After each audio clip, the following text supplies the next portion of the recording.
Hi friends, dosa ఎలా తయారు చేసుకోవాలో చూసేయండి ఫ్రెండ్స్. ముందుగా ఒక బగోన్ తీసుకోవాలి, 1 గ్లాస్ బియ్యం వేసుకోవాలి, కొంచెం మినపప్పు వేసుకోవాలి, కొన్ని మెంతులను వేసుకోవాలి, కొన్ని అటుకులను వేసుకోవాలి.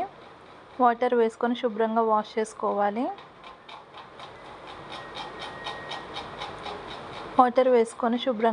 చేసుకోవాలి. ఇప్పుడు వాటర్ వేసుకోవాలి.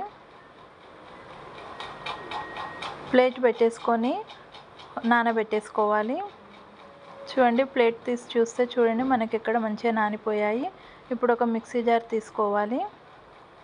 ఇప్పుడు మిక్సీ జార్లో వేసుకోవాలి. చూడండి, ఇలా వేసుకొని కొన్ని వాటర్ వేసుకోవాలి. మూత పెట్టేసుకొని ఫైన్ పేస్ట్ లాగా చేసుకోవాలి. చూడండి, ఇలా పేస్ట్ అయింది కదా. ఇప్పుడు ఒక గిన్నెలోకి వేసేసుకుందాం. అలానే మొత్తం పిండి లాగా చేసుకొని వేసుకోవాలి. ఇప్పుడు ఇలా ఒకసారి కలుపుకోవాలి. ఇప్పుడు రుచికి సరిపడా సాల్ట్ వేసుకోవాలి. వేసుకొని ఒకసారి మొత్తం మిక్స్ చేసుకుందాం. ఇలా ఒకసారి మొత్తం కలిపేసుకున్న తర్వాతకి మూత పెట్టేసుకోవాలి. నైట్ అంతా పక్కన పెట్టేసుకోవాలి. మార్నింగ్ ప్లేట్ తీసి చూస్తే చూడండి మనకి పిండి మంచిగా పులిసింది కదా. ఇప్పుడు ఇలా ఒకసారి మొత్తం మిక్స్ చేసుకోవాలి. ఇప్పుడు స్టవ్ ఆన్ చేసుకొని దోశ ప్యాన్ పెట్టుకోవాలి. ప్యాన్ హీట్ అయిన తర్వాతకి ఇలా 2 గరిటెల పిండి వేసుకొని ఇలా తిప్పుతూ వేసుకోవాలి. సైడ్స్కి కొంచెం ఆయిల్ అప్లై చేసుకోవాలి.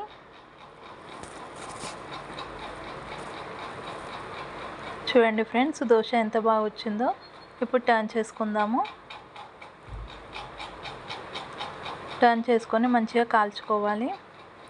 అంతేనండి, మనకి ఇప్పుడు దోశ పర్ఫెక్ట్గా అయిపోయింది. ఇప్పుడు స్టవ్ ఆఫ్ చేసేసుకొని ప్లేట్లోకి తీసేసుకుందాము.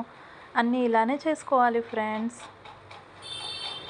వేడివేడి దోశ పల్లీ చట్నీతో సర్వ్ చేసుకుంటే చాలా బాగుంటుంది. అంతేనండి, ఎంతో టేస్టీగా ఉండే దోశ రెడీ. ఈ వీడియో కనుక మీకు నచ్చినట్లయితే like, share and subscribe to my channel friends. Bye bye.